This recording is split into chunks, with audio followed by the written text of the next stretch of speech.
Last time on Dice Quest, Rangrim agreed to help an elf find his father's stolen staff. A staff stolen by dwarves that were driven out of the city of Greenwich. Rangrim left the city behind in search of these dwarves in the Stonemother Mountains. He hopes that by returning this staff to the elf, he will help Rangrim get back home. Welcome to episode 40 of Dice Quest.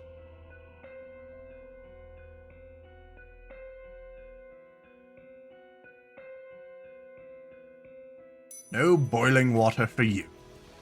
Yeah. So hopefully water's sanitary. Yeah.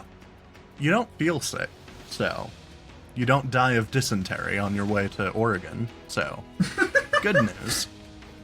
I actually had some money for the first time in this whole campaign. I probably could have stocked up on like a mess kit and things before I left. I know you guys are so poor in this campaign, and I kind of love it. I'm so used to being poor that now that I have 30 gold, I just forgot to spend it. Like, that is something I've intentionally done in this campaign, though, because it's like, most games I play in, it's like, the players get, like, stacked. Pretty early. Yeah, like, I wanted a different experience. It's like, just groveling for coin. Yeah, anyway. Like, you don't just get to walk around as, like, a walking bank. Yeah. At, like, 5th level. Yeah, it's like, I think the most money you ever had was right before Marilyn's corpse got robbed. She had a lot of money. She had like 150 gold on her or something like that. Anyway. Yeah, no, she had a fair bit of money. Yeah. Alright. You do get to this section of road that starts veering away from the mountains themselves. You're not sure if it's gonna like curve back in or continue away or like straighten off. And like if it straightens off, it's going to add a couple hours to your journey. If it ends up curving further away, it's gonna add like a good half day to a day. If it gets closer, it's gonna add like an hour. I might just turn to the mountains and start heading through. Okay. So, you start heading through the wilderness. There are a couple trees about. It's not anything like forested, but, you know, there's vegetation about. You see a couple, like, prairie animals. Quite a few birds. And you'll, like, by the time it gets dark, by your best guess, you're about a good 5 hours away from the mount, like where you would expect mountain dwarves to be living. Okay. Like, you can't see anything obvious, but like intuition kind of tells you like, well, that mountain seems really small. Like, because dwarves are pretty industrious as far as like cities go. So like, they wouldn't just pick a mountain that first came upon them. They would, you know, like, find a mountain with plenty of room to expand in. So, you know, once, like, in that area where, air quotes, habitable mountains are, by your guess, it's about 5 hours away by the time it gets dark. Okay. I'll go see if I can find another clearing. It's mostly clear. Like, there are patches of trees, but otherwise it's hills, plains. Oh, okay. Well, I'll just find somewhere that's like a kind of like a solid, like kind of like surrounded by hills a little bit maybe, but not too crazy, and just kind of a solid spot to take a rest. Like somewhere that is like kind of hidden from view of the road, or like the general direction where you'd think roads are. Yeah. Okay. Go ahead and make a stealth check using intelligence for me. Okay. Oh, 17. All right. Yeah, you find a nice little spot that seems like well hidden from the road. You set up a little camp, I presume. You light a fire. Yeah. Okay. How many rations do you have left, by the way, after today? 9 days. Okay. So yeah, you'll probably be fine. Yeah. Are you kind of doing the same situation as last night? Yeah, I'll have my horse check something out, I'll check some things out, and then I'll have us alternate watches again. You do find a couple of snake holes around your camp. You're not sure if snakes currently live there, but by the size of the hole, your guess is the worst they could do is bite you. Like, they couldn't eat you or your horse. They're Okay. not that big, but They just might bite you and it would hurt. yeah. They might be venomous, they might not be. Well, if any snakes show up, then either the horse will let me know or I'll know. Okay. You wake up in the morning, nothing really happens. You do see some tracks kind of leading out of the snake holes, but not. They kind of seem to be avoiding the light of the fire, going off to like hunt or something. Yeah. And it's late morning again. Welcome. Okay. It's currently pretty foggy out, like visibility is pretty reduced. And it's kind of hard to tell what the weather's going to be like later in the day. Can I kind of still see where those mountains are? Yeah, like, you can vaguely see them. It's just, like... Yeah, basically, like, if you were to get into combat or, like, needed to avoid something that was trying to be sneaky, it would be more difficult. Oh, if that makes sense. Okay. Like, Yeah, it does. visibility is reduced. You can still see things. It's just, like, you can't make out details or... It's foggy. Like, you can still see the Okay. mountains. We live near mountains. You know, like, it's... Yeah. Yeah, you can still see them. Okay. I am going... I'm still going to travel towards those mountains. I'm definitely going to try and stick to the road, though. Especially in this foggy weather. You did leave the road yesterday. Sorry. I'm going to pack everything up, get on my horse and everything, and then get back to the road. Okay, so you're backtracking a bit? Not like... Just like getting back on the beaten path, yeah. Okay. So, you make your way back to the road, and... Okay, before I actually lock that in, you did, like, travel for, like, a good 2-3 hours off of the road. That was off the road, that Yeah. it was like 2-3 hours. Oh, Yeah. That's right, because I left the road and just started going straight to... Yeah. I forgot about that. I'm actually not going to do that then. Okay. Yeah, I'm that's just going like... to keep going straight to the mountains. I realized it might have been helpful to actually remind you, so... Yes, thank you. Yeah. I forgot. Alright. So, you carry on towards the mountains. You're definitely getting into, like, rockier terrain. Okay. The mountains are pretty green, like, quite a bit of grass, a couple bushes, you see some berry bushes about, and you seem to be climbing an elevation. You do kind of veer off towards the right, which is where you saw, like, the, again, air quotes, habitable mountains. Okay. And just kind of head towards those. Go ahead and make a survival check for me to try to not get lost. Okay. Oh, do I want to roll with the phone or with the dice? Again, Do you're the dice. asking me. I've spent a lot of money on dice, JJ. I will I'm always asking answer myself, dice. actually. I'm just asking myself out loud. No, I did want to roll the dice. That would be, 21. Alright. You know, you don't get lost. You keep your heading. You know, occasionally you have to, like, veer around where it gets pretty steep. But you do keep your heading north.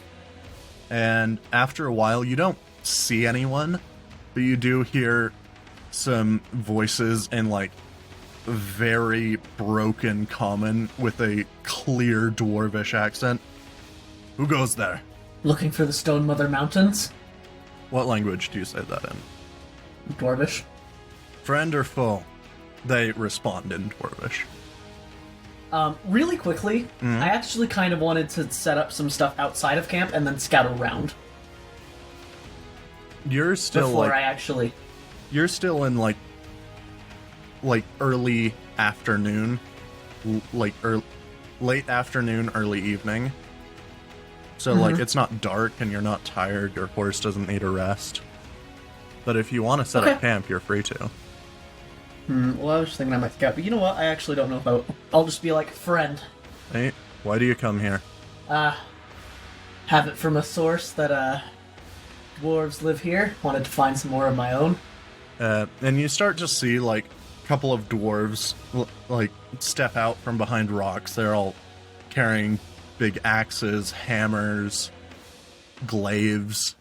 Like, they were clearly ready for a fight. They've got kind of, like, patched together armor. But they seem to be, like, an advanced, like, almost border protection. Okay. And make a perception check. Not a perception, a persuasion. That's the one I wanted. Persuasion check. Okay. Just to kind of convince them that you're not here to harm them. Fuck. I really needed this to go well. 8. Oh, you have advantage on that. Like, you're clearly a dwarf from their, you know, side, like, and seeing a dwarf in these parts is rare, but they would trust their own. Okay. That's 17 then. Alright. Right? Where are you coming from? That's quite the story. I set out from whatever city I was just in. I don't remember what it's called. Oh, I just set out from Greenwich, but I'm from land very far away. How far away? Have you ever heard of, and then I'll say the name of the continent. No. That's the continent I'm from. Well then, if you'd like, we can set you up in, you know, like, permanent shelter, not permanent, but temporary shelter back home. You'd have to ride for a few more hours. Your arse might get sore, but you're welcome to it. I'll chuckle and I'll be like, I'd appreciate that a lot, thank you. Right, and the dwarves kind of, like, look out, more looking with their ears, like, listening for something. Green's coming. Yep. Best get there soon, if you don't mind. I'll nod. Alright, and they all kind of, not run, but, like, brisk jog towards vaguely north. Okay. I'll start riding with them. Alright. Do you ask them any questions? Sure, I'll ask them for their names. Right. Well, and there are 4 of them. This one's Namsel, and Datnar, Okay. Murbird, and Zephyrim. And you are? Rangrim. Right. Pleasure to meet you. Pleasure to meet you as well. I'll shake his hand. Alright. He kind of, like, has to reach up because you're on a horse. Yeah, and I'll, like, lean down a bit. Yeah. What's that symbol you've got there? Which one? The symbol of Paradigm. It's of Herdine. Who? The god. Looks very confused. What god's named Paradigm? The god of fire? Oh, you mean Hemsil? I'm very far away, aren't I?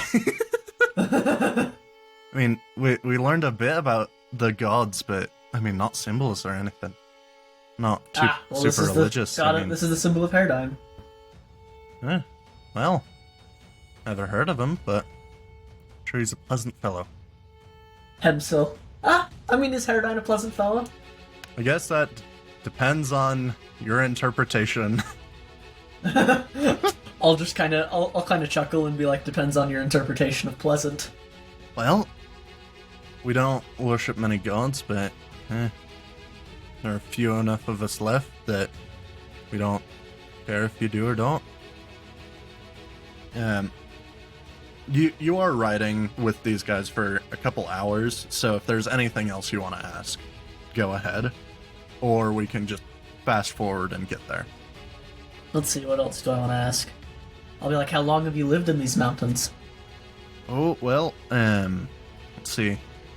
I think it was me granddad that fought in the wars, and he and his family and, well, most of us that were left alive ran here. I was born in these mountains, so I've been here all my life.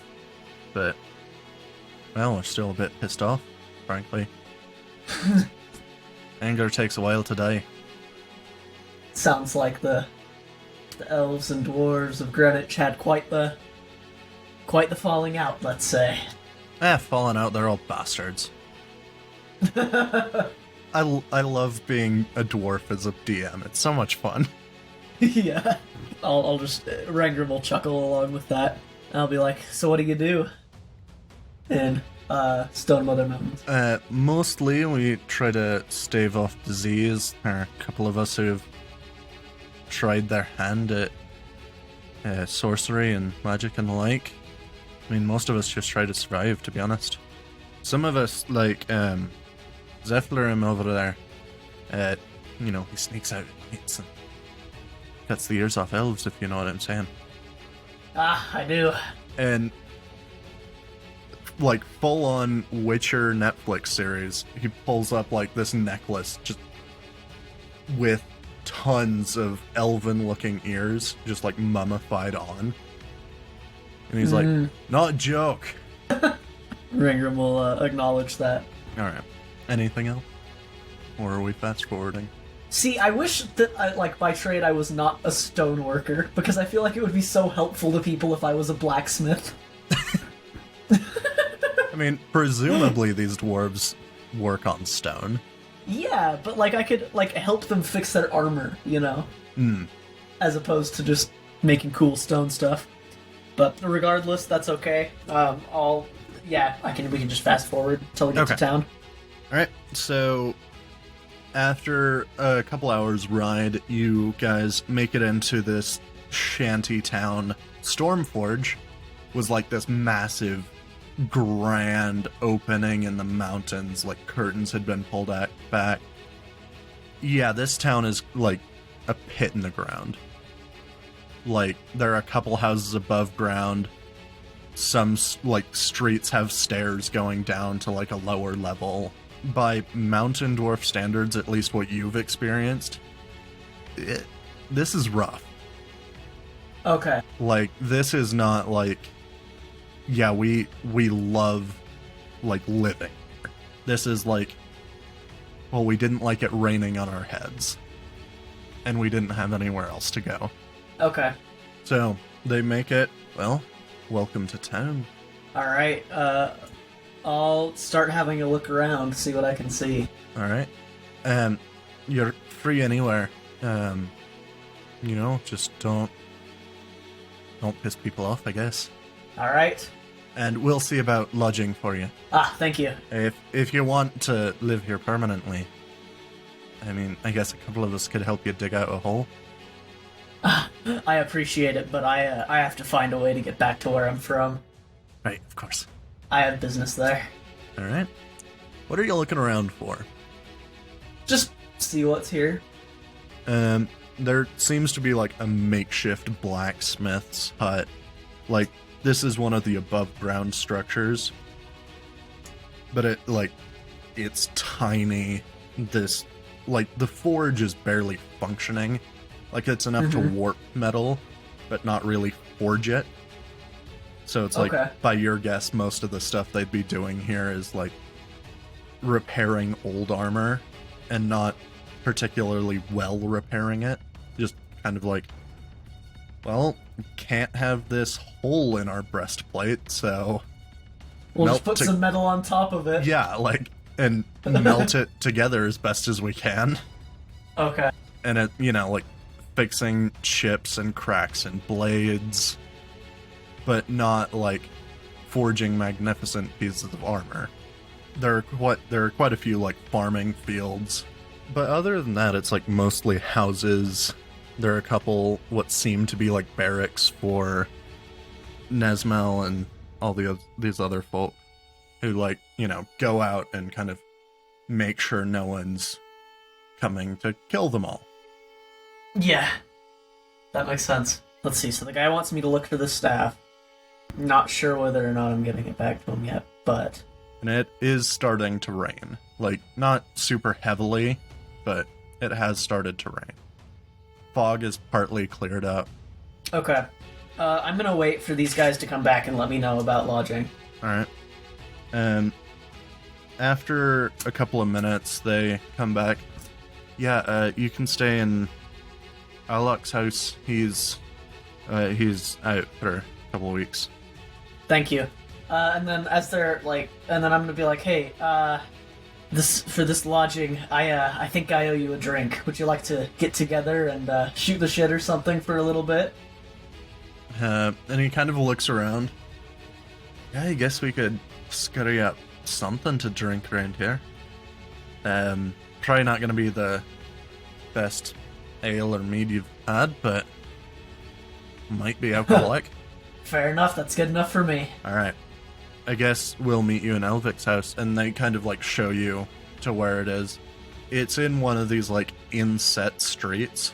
Works for me. And in all of these like entrances, the like bottom of the door, so like there's almost like a step to get into the house, and then the door is above that. So like if rain was to fill up these lower streets, it wouldn't just flood into the house. Okay. They show you to this home, and it's pretty small, but there's like a wooden chair in here, a small bed, and like not furnace isn't the right word, but like a fireplace to cook some food, like some pots and pans, small, like not even metal, but it is just like a stone cup. Okay. But yeah. All right. Well, I'll go ahead and put my stuff up. Get what's his name? The horse that doesn't have a name yet. Okay. I'll like set up, and then I'll go find someone and buy some horse feed from them if I can. Okay. Actually, you know what? Not yet. I'm just gonna let him. I'm just gonna let the horse graze on grass for a bit because I'm waiting for people right now. Okay. You just kind of let your horse off, wanders over to some fields of grass, starts chewing down. And after like a good hour or so, these dwarven guards return, and they've taken off all their armor. They still have like sidearms, like small axes, a couple daggers on them, but other than that, they're unarmored and unarmed. And they've got like two what appear to be like ancient looking bottles, like other than where they're grabbing them and like the sides, they're just covered in dust. It's like, we found some good shit here. All right, well, let's crack it open, shall we? It's a bit old, but might be a bit musty, but yeah, it'll be fine. Well, alcohol gets better with age, as they say. There are a couple other dwarves that join them just to kind of like, see the new person in town. By your guess, this town wouldn't see a lot of visitors, like, given what you know about it, so this is kind of like an event. Okay. Well, so I'm guessing they're gonna crack open the bottle and start passing out drinks. Yeah, and they just pass the bottles around. Alright, so I'm just gonna like kind of start making small talk, and then eventually I'm gonna ask one of them, so it may be a sore spot, but I'm new here. I need to know the story of what happened between the elves and dwarves in Greenwich.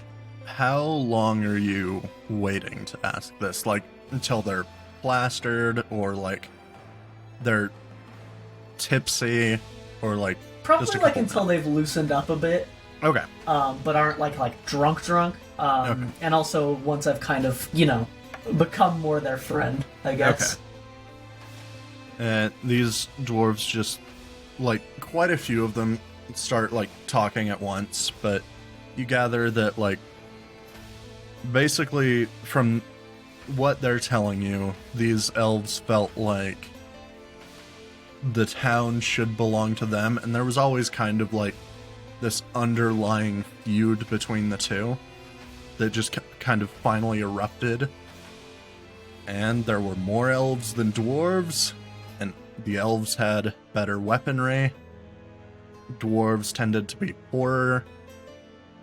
The elves just kind of won and ran everybody out of town. They tell you that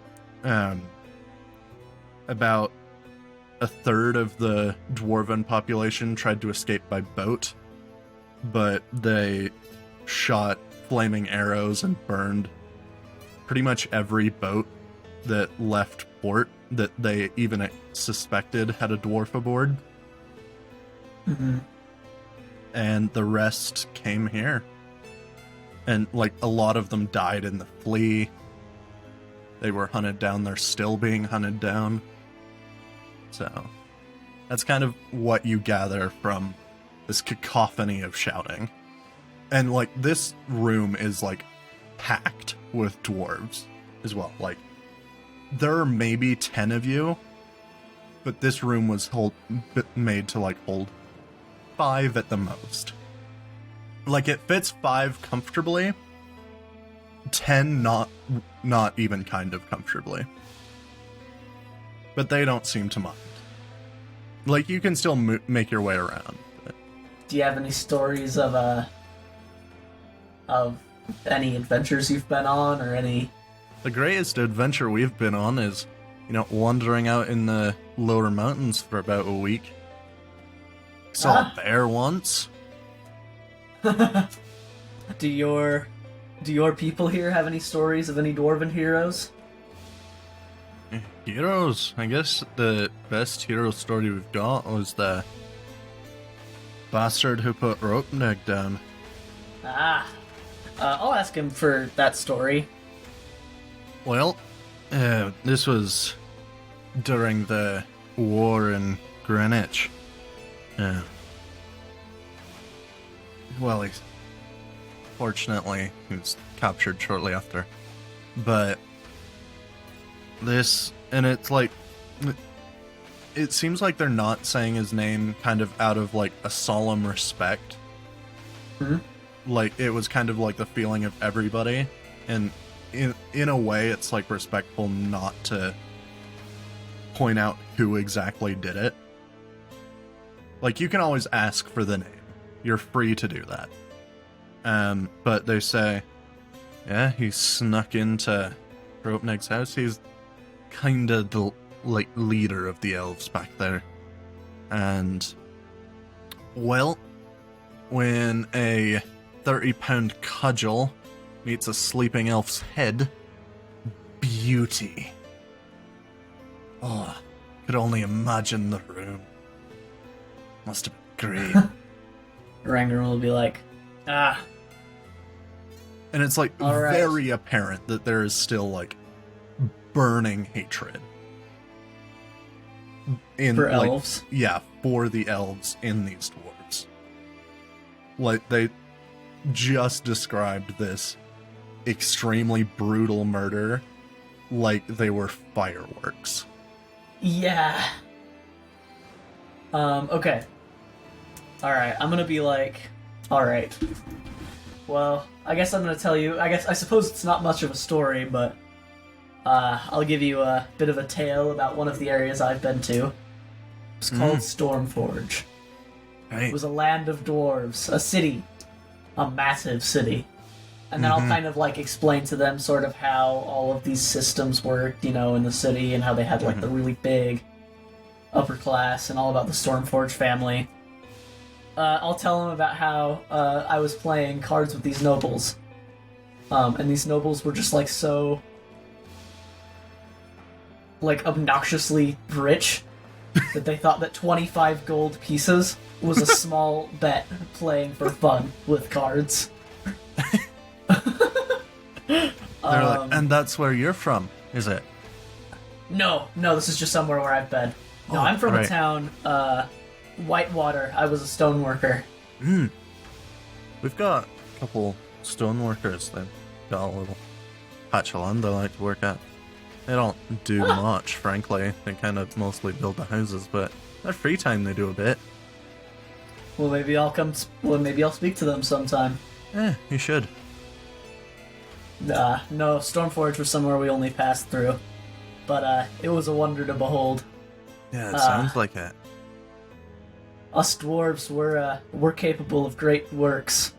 We have the strength to do so. Well, assuming you don't have 200 just starving to death half the time. Exactly. Unfortunately, it seems the elves here have put you in a bit of a predicament. Where I'm from, the dwarves and the elves don't have such a violent relationship. Oh, the you'll elves get have there. never. See, elves and dwarves can get along, but these elves in Greenwich, I don't believe they're what you think. I don't believe that they're the kind of elves I've encountered. Well, if it's true, you're very lucky. I don't expect it to be true. They like their pretty little flowers too much. And he does do kind of like hand wavy, just like, oh, look how stupid I look type of motions. Like, as he's saying that.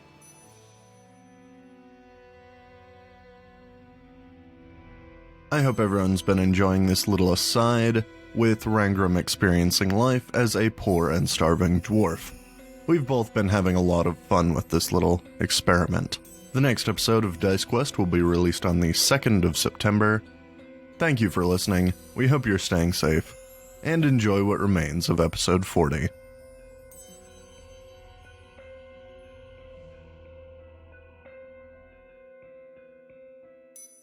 Listen. These dwarves here, the oppression of the elves seems to be hurting your people.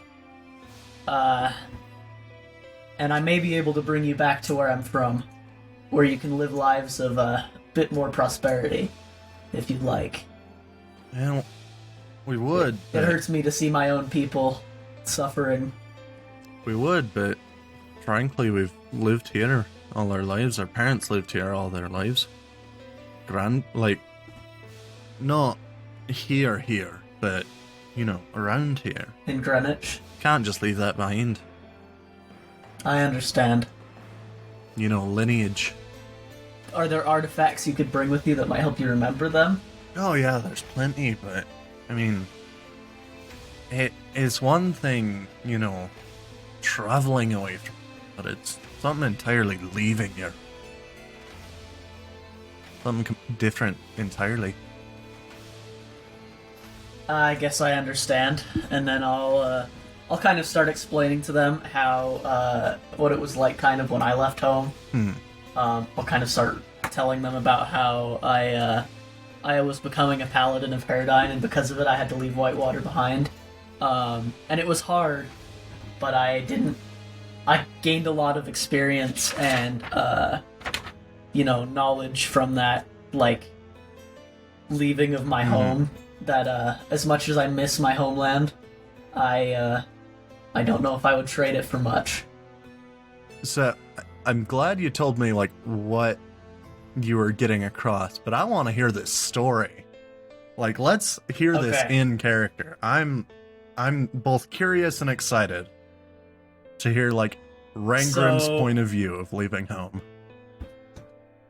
My parents were skilled stoneworkers. In Whitewater, we weren't, oppressed by the elves of Greenwich, so we built beautiful works, although we were a small town. Not only were we known for our stone cutting abilities, but we were also known for an ale known as Whitewater Ale. And it would kill you. It was so strong. What did it taste like? So it's the same ale I drank in that tavern, but I would basically be it was kind of a rite of passage to drink it. I was never much of a fun child dwarf, so I didn't have my first taste until I was in my 20s. Many dwarves had their first taste when they were 12, and it was just alcohol. Strong alcohol. But it was also really good. It tasted sweet, if you could get past the burning in your throat. And most would pass out the same day they drank it. It's an oddly pleasant sensation. Sign of a good ale right there. It is. I still don't know how they make it. I can't believe it's less strong than just drinking straight alcohol, if that's something you could do. I imagine it could. Anyway. Might kill you, but could do it.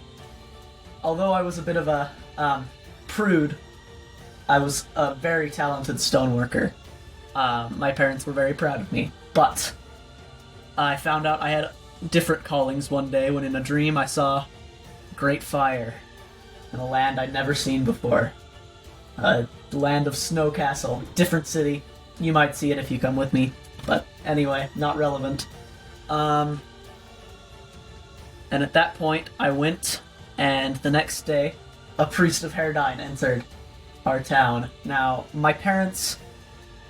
See, long ago, there was a war between the old gods. This is a bit of a tangent, but there was a war between the old gods and the new gods, and a lot of older dwarves and elves mistook the old gods, or the new gods, for the old gods.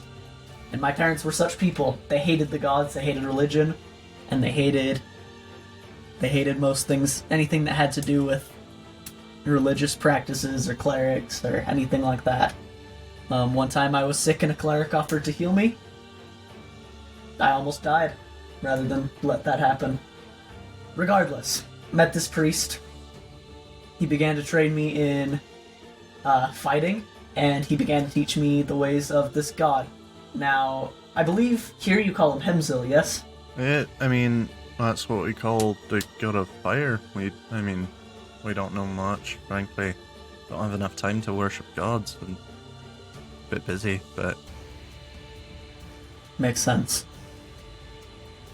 And a while after I trained, my parents found out.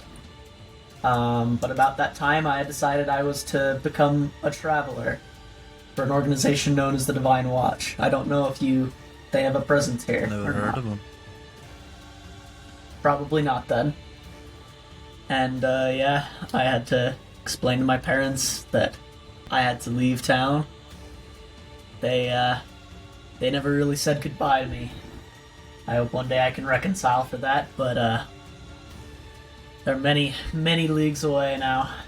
Well, is that the end of your story before I say this? Yeah, I think so. Okay. Well, that's something we'll all drink to. And he kind of looks at the rest of this bottle. Almost empty. I have to split this one. And he's like, how's the other one doing? And another dwarf on the other side of the room.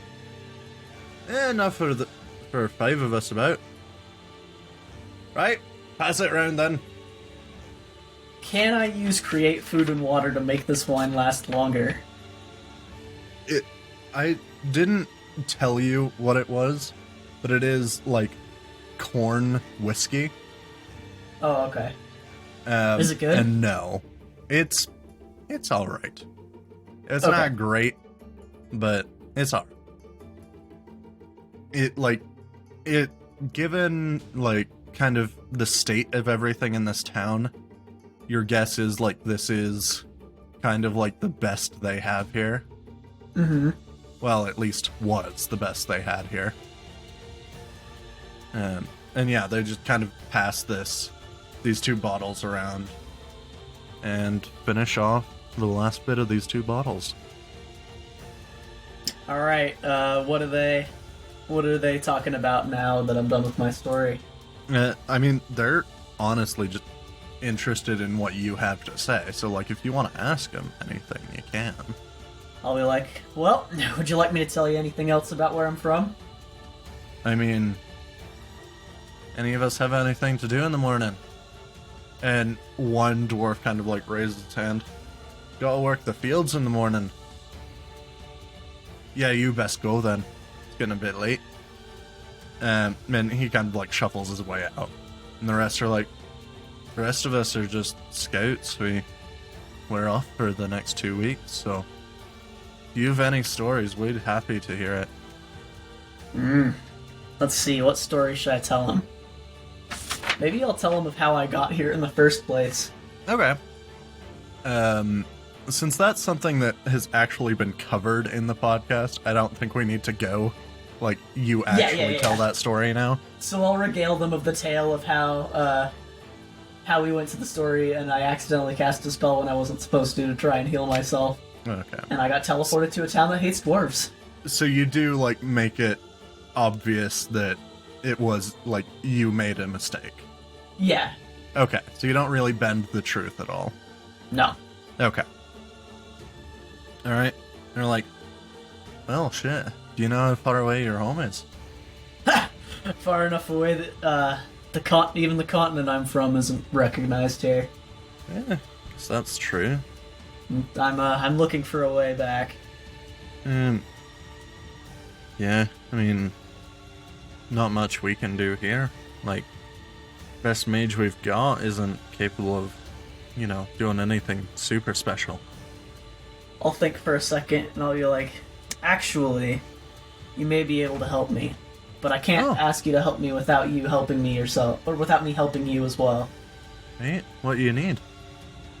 Well, there's a man who I owe a favor, and there's a chance that if I do things for him, he may help me leave. But I don't like working for him. He isn't quite on this side of the moral spectrum, as it were, if that makes sense. He's a criminal, is what you're saying. He's an elf. Well... Well, actually, hold on. To clarify, I don't actually have a problem with elves. But this elf, something seems very off about. And I'm going to explain that to them, where it's like, I don't actually have a problem with elves. Just like dwarves, they are also capable of great good, even though the elves in Greenwich are apparently bastards. But this elf is an elf in Greenwich, and also might be a bit of a bastard. Well, if it were me, I would take about a 30-pound cudgel, sneak into his bedroom at night, and make the two kiss, as it were. But he may be able to help me get home, and if you come with me, I can probably get you situated. I know the Prince of Stormforge. He may be able to at least get you some accommodations there. Get you some occupations. I can see that you have some talents here. We'll talk it over. We're not... I mean... It is a big ask, It is a big ask. But we'll talk it over. Before you go, there is a bigger ask. I want to be upfront with you before I ask you to do this, because I don't want you to get into anything you aren't expecting. What this man wants is a staff. It's ebony wood with ruby veins down the sides. He kind of thinks for a minute. Yeah, I think Tinsel, our mage, has something like that. I would need to give that to him for me to be able to get us a staff, I would presume. I'm not much of a wizard myself. Do you know what it does, though? I do not. Does Tinsel? So, what are you gonna do? Well, I asked him, does Tinsel? Did they respond? Yeah, sorry. I don't think I was very loud for that. He just kind of yeah, but just didn't open his mouth. Oh, that makes sense. Well, when he gets back, I'll ask him. I'm not sure I want to give that to him yet or not. Anyway. The mage is here. He's probably asleep now, but... Well, I'll ask him when I'm a bit less, drunk myself. But, I appreciate your help. Talk it over. And, before you go, if you need any help around this town, ask me. I can heal. I can help stonework. I can help guard. Just let me know. Right, we'll ask about. We might have something you can do around here. I'll nod and thank him, and then, I'll assume they'll take their leave. Yeah. Okay. They'll head out. Alright. You setting in for the night? Yeah, I'll take off my sword and my armor and everything. Close the door, make sure it's fairly secure, but I trust these dwarves a fair bit. I mean, there's not really a lock on these doors. It's just kind of like a bit of wood they managed to scrape together, holding on by some hinges. But there's really nothing keeping this closed if there's a strong breeze. So... Well, I'm thinking I've won the trust of the people in this town, so I don't think it'll be a huge issue if that's the case. Alright. And I'll go to bed. Okay. Sorry, I'm just trying to keep track of how many days you spend. So, when eventually you get home, it's not like Maddie and Shay have, 3 more days they need to make up before you actually get there. Yeah. Because if you haven't figured it out by now, this is a session with just me and JJ. If somehow you haven't figured that out. It's only been, what, an hour and 52 minutes? Yeah. So it'd be like episode 2 of this session. Yeah, so if you haven't figured that out after 2 episodes. Yeah, so.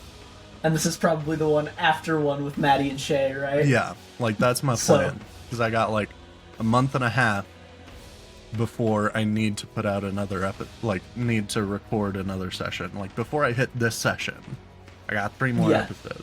So, all right, you go to bed. You wake up in the morning, and let me roll my handy dandy weather dice. Bam. It's still raining in the morning. Okay. I genuinely found some like weather D6s on Amazon, and I'm so hyped about them. So I can just randomly generate the weather now.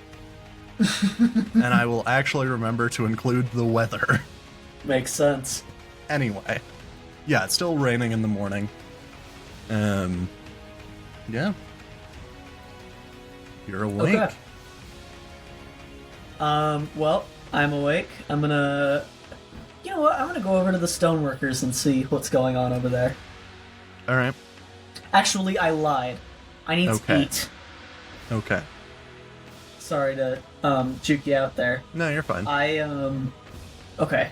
So, are there any, like, food stores in this house? Or was this house already occupied by someone? This is the house of somebody, but from how it was explained to you, this was a scout who, just left for a week-long scouting mission. Okay. So, he won't be back for, another 5 to 7 days. Yeah, but I don't want to, just steal his food, especially because their food isn't super common around here. If it helps, there doesn't even seem to be a place where you would store food in this house. Where do they eat? You're not sure? Alright, well I'm gonna leave my house and find a man who can tell me where they eat here. Okay. You open the door, and all of these doors open in, by the way, because the streets are fairly narrow, especially below, the below-ground streets. Okay. And there are quite a few people walking around, all dwarves, various ages. So you have found people you can ask about eateries. I'll approach and be like, is there anywhere that, the people of this town eat? You can eat anywhere, but we just pick up food from the farmhouse. They store it there. Alright, thank you. And they just kind of, point you over towards the farm fields, and they're like, it's the only building over there. Okay. I'll go over there. Alright. There are, a couple dwarves waiting in line, presumably for food. You hop in line? Yep. Alright. A couple minutes pass. Do you want to talk to anybody? Yeah, I'll just talk to the people around me. Alright, find out who they are. Nice chit-chat or anything you want to learn. I'll probably just chit-chat, learn who they are. Are they people who were at my house last night? No. You figure that, everybody in the group in your house, spare that one, was a scout who, at the very least, is going to leave. So, there were some that just returned, there were some that are going to leave in a couple days, but there was one that, was going to work the fields today. So, no one in this line is someone you recognize. I'll learn who they are. Who are these people I'm talking to? Do you want actual names? You don't need to give them to me. Okay. Yeah. Nice, pleasant chat. You know, they seem genuinely friendly. They're definitely down in the dumps, but I mean, they're kind of used to it in a sad way. This is just kind of their thing. They go in the morning to get whatever food they can. Later in the day, get whatever food they can. Go home, do their whatever jobs they have. Okay. I by the actually. time, sorry, go ahead. Oh, sorry. I said I actually, after I talk to these people, I might actually just get out of line because I don't want to eat any more food from this town because they already are struggling as it is. Okay. And As I you have start to some food supplies. leave line, the people you were talking to were like, "Where are you going?" I want to save some food for you guys. I brought some with me. No, you're getting in line. Okay, I'll get in Like, line. they're refusing not to feed you. Alright, well, I'll thank them and then I'll return to the line. Okay. So yeah, you get to the front of the line. They hand you some corn, like a tiny chunk of bread, like maybe the size of like. What's a good size comparison, JJ? Maybe like the size of like a roll of clear tape. So it's not big at all. Okay. Some like chunks of meat, again, both all very small, presumably from whatever animals they could catch and kill this morning. Okay. So if you're gonna eat that, you might be eating anything from rat to bird. That's fine. So there you go. I'll eat it. All right. It's food. It's not great, not terrible. It's food. That's okay. These people are doing their best. I'll thank the people who served me the served me the food as well. Yep. And then I'll go talk to the stoneworkers because I haven't heard back from the people I talked to. All right. By your guess, they would have like gone home and gone to sleep and would start looking today, because it was pretty late by the time they left. Looking for help. Yeah. Well, and they also said they were going to talk over. Yeah, talk over leaving. So you go around looking for some stoneworkers. Not too hard to find. There are about 3, like, kind of digging out a new hole in the, like, air quotes, wall of a street. Presumably, again, air quotes, building a new house. They're just kind of digging out what they can. You're there. You see stoneworkers. What would you like to do? I'll talk to them. All right. I'll greet them.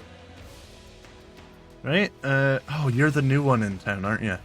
I am. I'm Rangrim. Pleasure to meet you. Can we help you with anything? Actually, I was going to ask you if you needed a hand with anything.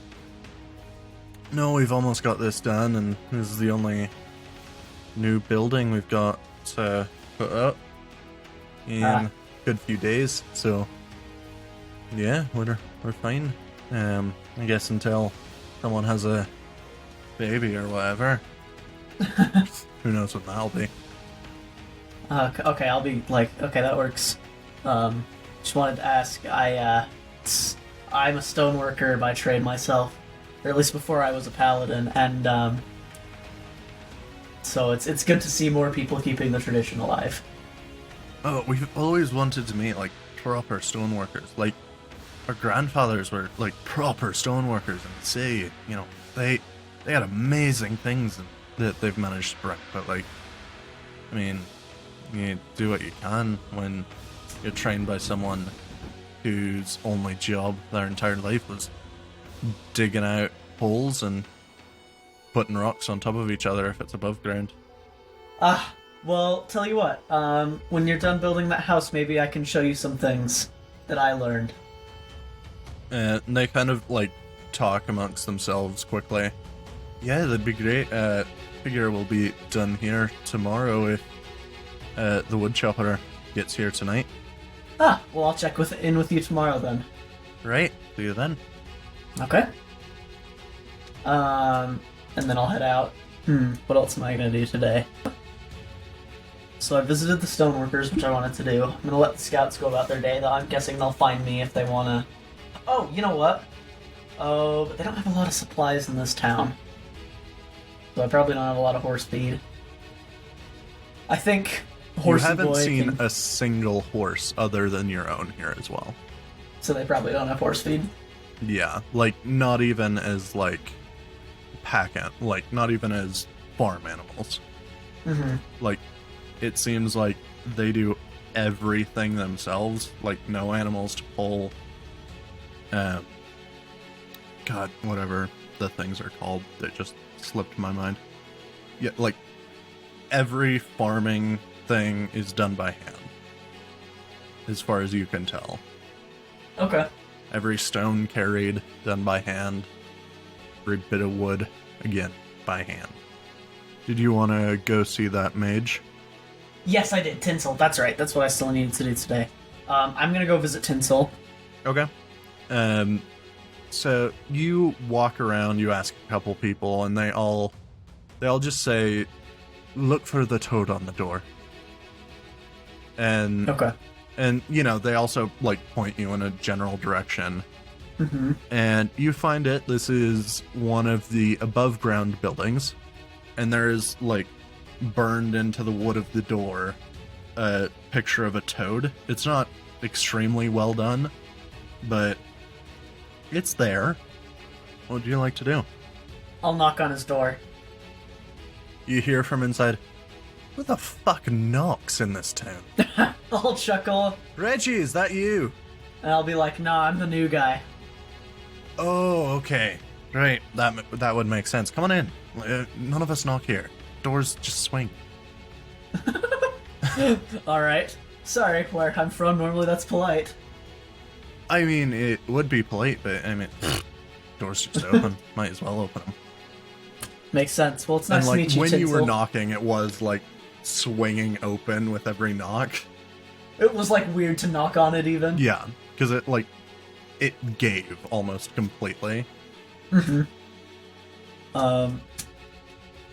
Well, Tinsel, it's nice to meet you. My name's Rangrim. I don't know if you've heard of me yet or not. I mean, just rumors that someone new's been in town, but been a bit busy. What can I do for you? Well, I suppose, well, actually, I'll ask, what have you been working on? Oh, I'm trying to work out this spell that would allow me to increase the crop yield. I've been working on it for about a month or so now. Huh. Do I have Create Food and Water as a paladin? Is that something I can do? No. That's a cleric thing. I'll nod and be like, alright. Well, I've heard you have a staff made of ebony wood with rubies down the side. Yeah, my grandfather passed it down to my father, and he passed it down to me. Do you know what it does? Why? I mean, it's kind of just been a bit of a side project for the three of us when they were alive, and while I'm alive, I mean, we've mostly been focused on trying to keep people alive. Makes But sense. from what we can gather, it's very magical, far beyond my abilities. Not entirely sure what it does. A bit of experimenting from my granddad showed that it had the capabilities to create fires from a distance. I mean, I suppose it could be used as a weapon if you needed it to, or, I mean, who knows? Is it like a staff of fireball? Not like the way he's describing it, it doesn't seem like there's an explosion of fire. It just seems like it sets fire to distant objects. Alright, well, Tinsel, listen. I don't believe you were at my house last night, but I would, I made a proposition to some scouts, and I might want to make it to you as well. I'll explain to him that back where I'm from, dwarves are not oppressed by the elves like they are here. In fact, dwarves and elves get along. In many cases. And I'll explain to him, I can bring you there where you can find other wizards to help you perfect your craft. But I'm working with a man who I don't know if I want to work with to get us home, and he wanted me to get that staff for him. But if I do, he likely can help me get back to my home, and by extension, bring you with me. I didn't really phrase that very well. I'm sorry. What are you trying to get across? I'm trying to get across that I want to go home and bring him with me. Sorry, I'm getting a lot of notifications from something. I'm going to try and mute that in a second. Okay. I'm going to explain to him that I am trying to make my way back to where I'm from, where the elves and dwarves get along, and also where there's a lot of magical knowledge that he could have that would help him live a lot more prosperous life. But for me to get me and the rest of the people I want to bring with me back to where I'm from, I need to help someone out. And to help this man out, I need to give him that staff. What does he want with my granddad's staff? When your people left Greenwich, I believe it was stolen from him. Ah, bollocks. Let me guess, this guy was an elf. He wasn't up. Yeah, they say a lot of bullshit. Can't believe what they say. That staff was made by my great-granddad, who loaned it to an elf because he needed something with it. Now, the notes about what it did weren't passed down because, frankly, he thought he didn't need to. And it's never returned, so when my granddad was fleeing the sea, broke in, took it right back, and fucked off with it. Makes sense. Well, I haven't quite decided whether or not I'm going to do that, but if you would like to come with me, and would be willing to give up that staff in exchange for a better life, let me know. How is he going to get you back home? I need to make sure of that first, which is why I'm not taking the staff yet. Right. I suppose I wouldn't take the staff anyway. I would only take it if you let me have it, but I'm working out a way to get back. Alright. Well, I wish you luck. I mean, without guarantees, I can't even begin to think about giving up my great-granddad's staff. I understand. That's, it's a big ask. Anyway, I thank you for your time. Yeah, I'll take my leave. Alright. Where are you gonna head? Where am I gonna head? I don't know. I might wait until those scouts get back, and then I might go back to Greenwich to see if I can find that elf. Okay. Although he kinda fucked off after he gave me my assignment. And I kind of need him to give me at least give me a way off of this continent. Alright. So what's the plan? Not sure yet. I'm thinking about it. I'll walk around town and wait for the scouts to return. Alright. Just kind of pass the time. They find you pretty quickly, and they just say that, I mean, there's not much to do unless you want to help out on the fields, or you're thinking of staying here permanently, which doesn't frankly sound like you're always could be used to dig out houses and put rocks on rocks, build ones above ground. Mm-hmm.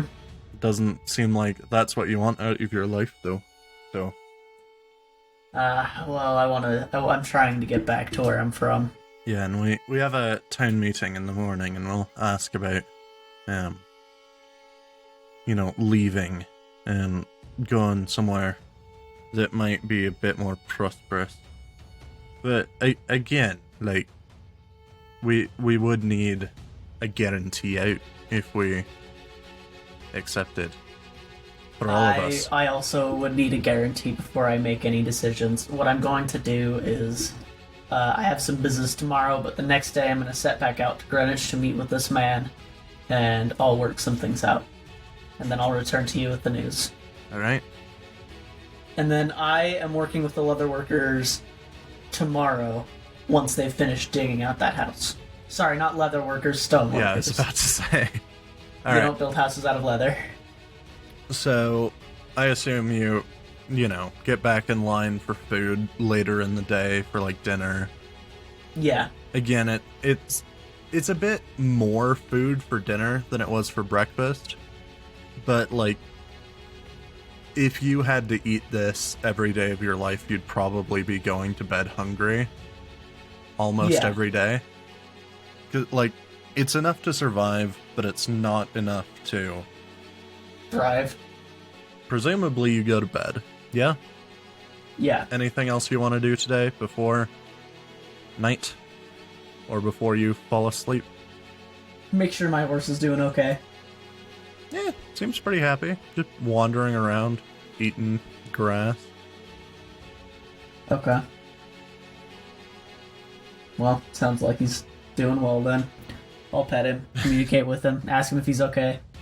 Yeah, like, just kind of waiting to be rode again. Okay. It sounded way worse than it actually is, but, sometimes that happens. It does happen sometimes. Alright, well, I'm gonna go to bed. Alright. And that's where we're going to leave it off for part 1 of JJ versus nature. So. Alright, here, let me write some stuff down. That was fun. Good. I was going to say before we stop recording, did you at least have fun? I did have fun. Good. I'm actually really enjoying this aside. Yeah. Good. It was like, you ended up being split from the party, and I was like, what the hell is going to happen? This has been fun. It's been different. It has been different. I like it. No, I like this. I like this area. I like being hated. Yeah. I'm glad you had fun.